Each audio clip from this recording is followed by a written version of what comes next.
சாமியார் மடத்தில் சரவெடியாய் ஒரு விழிப்புணர்வு பேரணி.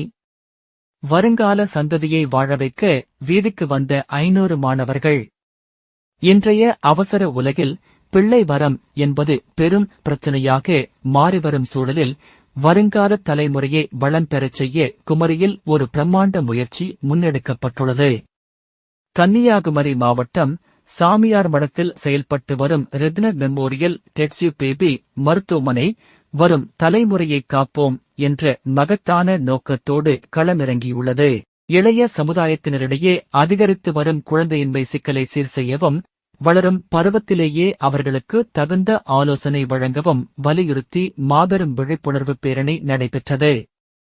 சாமியார் மடம் முதல் வேர்கிளம்பி வரை சுமார் 6 கிலோமீட்டர் தூரம் நடைபெற்ற இந்த நெடிய பயணத்தில் களைப்பை காணாமல் கருத்தை மட்டுமே கவனத்தில் கொண்டு 500க்கும் மேற்பட்ட மாணவிகள் உற்சாகத்தோடு பங்கேற்றனர்.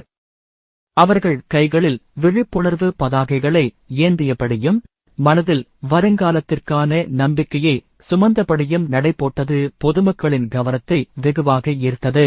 மருத்துவமும் மாணவர் சக்தியும் ஒன்றிணைந்து நடத்திய இந்த விழிப்புணர்வு பயணம் நிச்சயம் வருங்கால சந்ததியின் ஆரோக்கியத்திற்கு அஸ்திவாரமாக அமையும் என்பதில் ஐயமில்லை.